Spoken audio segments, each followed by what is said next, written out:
Bismillahirrahmanirrahim. Assalamualaikum warahmatullahi wabarakatuh. Hamdan syukran lillah amma ba'du. Allahumma sholli ala Sayyidina Muhammad wa ala ali Sayyidina Muhammad. Sebagai bagian dari bentangan sejarah dari peradaban besar Nusantara, tentu Kabupaten Ciamis yang dulunya merupakan Kabupaten Galuh, yang merupakan kelanjutan dari Kerajaan Galuh, mewarisi nilai kebesaran dari peradaban Nusantara tersebut. Setiap jengkal dari tanah Kabupaten Ciamis merupakan situs. Setiap pitutur yang diungkapkan mengenai sejarah Ciamis adalah nilai yang tentunya syarat akan makna. Nilai yang diamalkan oleh masyarakat untuk menjalani kehidupan. Nilai yang dipakai oleh pemerintah untuk ngaheuyeut dayeuh ngolah negara adalah merupakan hikmah yang sangat berharga untuk kita pelajari, khususnya oleh generasi muda, agar kita tidak terjebak kepada pepatah kolot, yaitu paremen obor atau kehilangan petunjuk. Kemarin warga Ciamis telah melaksanakan atau merayakan hari ulang tahun Ciamis yang ke-378. Semoga masyarakat Ciamis ada dalam ridho, rahmat, dan magfirah Allah Subhanahu wa Ta'ala. Dan semoga seluruh masyarakat Ciamis mendapatkan selalu kebahagiaan. Namun pertanyaan yang muncul adalah, mengapa tanggal 12 Juni itu dijadikan sebagai titi mangsa hari lahir Kabupaten Ciamis?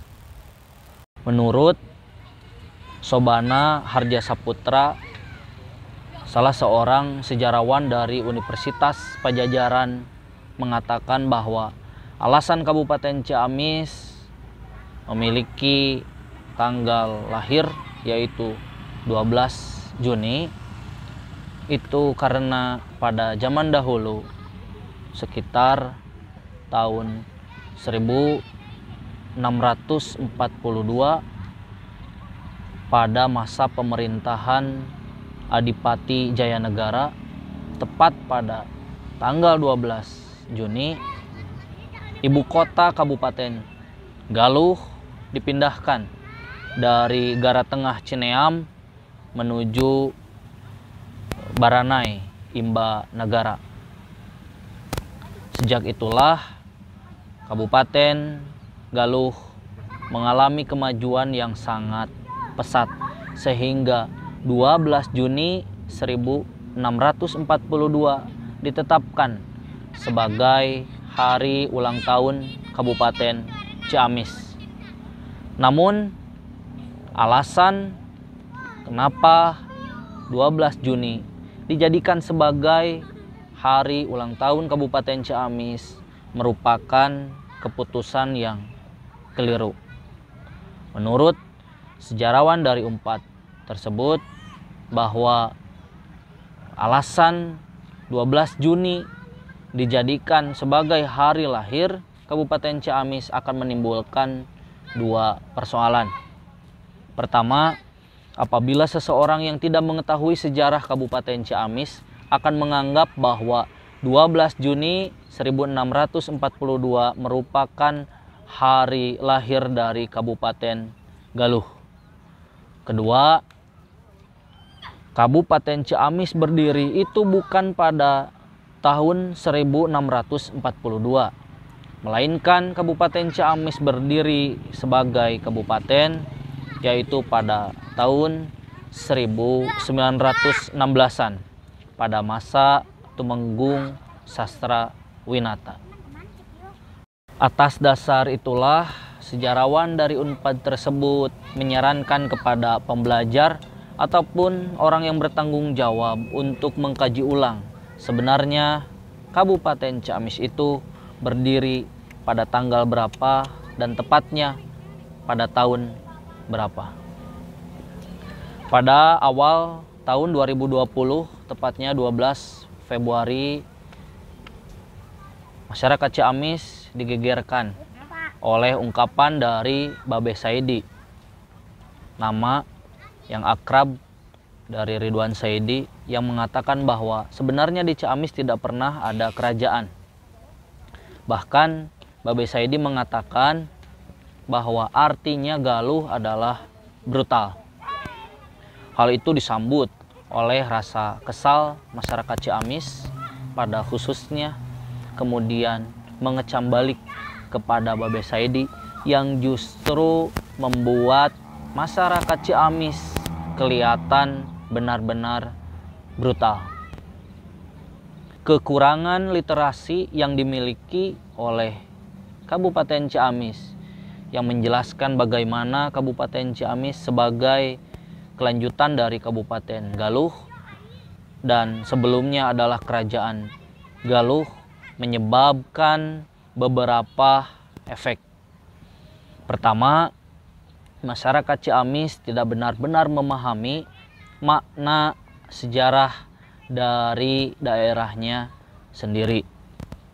Yang kedua, karena tidak memahami nilai sejarah, otomatis efek yang kedua adalah masyarakat Ciamis akan mudah terpengaruh oleh akulturasi budaya yang datang dari luar, yang bisa jadi bertolak belakang dengan prinsip yang sudah sejak lama dipegang oleh masyarakat Ciamis.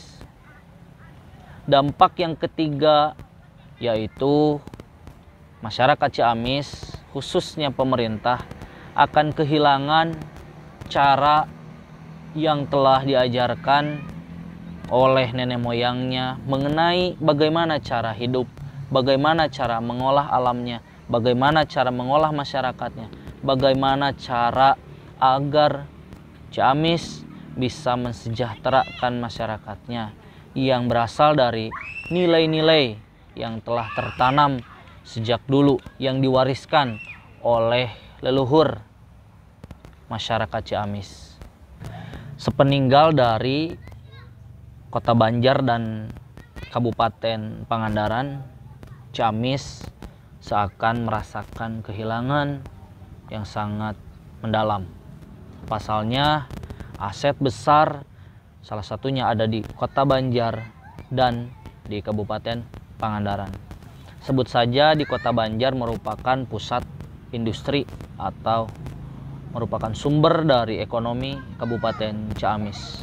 Begitupun dengan Kabupaten Pangandaran yang kaya akan alamnya, kemudian banyak terdapat wisata alam seperti laut dan wisata alam lainnya. Disitulah Kabupaten Ciamis merasa perlu mengembalikan identitas Kabupaten Ciamis itu akan seperti apa. Kemudian dari situ muncul beberapa upaya. Salah satunya adalah menciptakan wisata buatan yang muncul di berbagai desa yang ada di Kabupaten Ciamis. Tetapi ternyata wisata buatan hanya beberapa bulan saja ramai, selanjutnya kembali menjadi sepi. Kemudian muncullah beberapa identitas yang disematkan kepada Kabupaten Ciamis, seperti Kabupaten Pensiunan, karena Ciamis banyak dihuni oleh pensiunan-pensiunan, atau bisa jadi Ciamis sangat nyaman untuk didiami oleh para pensiunan.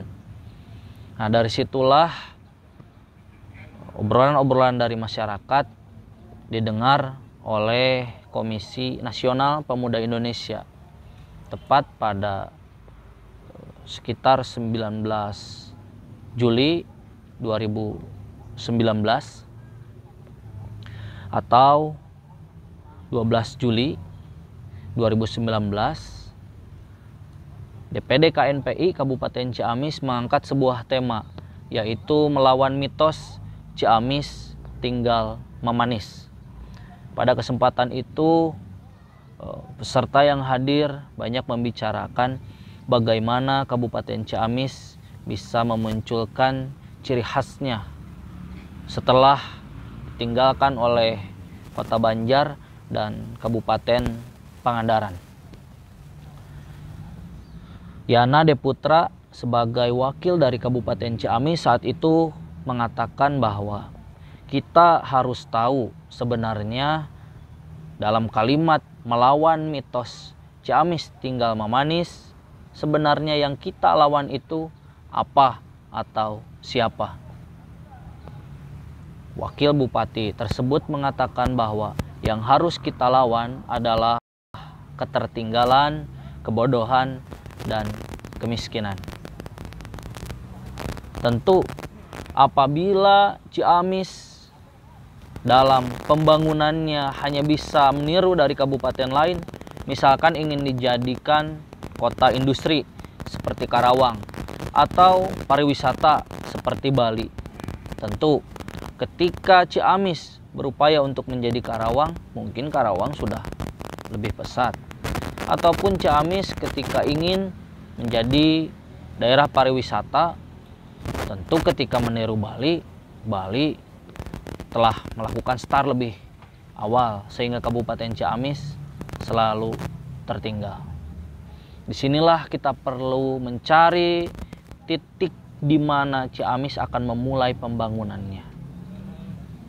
Saya kira pembangunan dari Kabupaten Ciamis harus dimulai dari titik start bagaimana nilai kegaluhan dari Ciamis itu dipahami oleh seluruh masyarakat Ciamis, sehingga dari situlah kita memulai pembangunan Ciamis untuk bagaimana caranya Ciamis bisa benar-benar jaya di Buana. Kenyataan yang dihadapi oleh masyarakat Ciamis hari ini adalah bagaimana masyarakat Ciamis dihadapkan dengan kemajuan ilmu pengetahuan dan teknologi, atau sering disebut dengan revolusi industri 4.0. Di sini tentunya masyarakat mengalami perubahan-perubahan yang sangat signifikan, mulai dari pola pikir, cara hidup, dan orientasi hidup masyarakat. Sekian, semoga ada manfaatnya. Billahi taufiq wal hidayah. Assalamualaikum warahmatullahi wabarakatuh.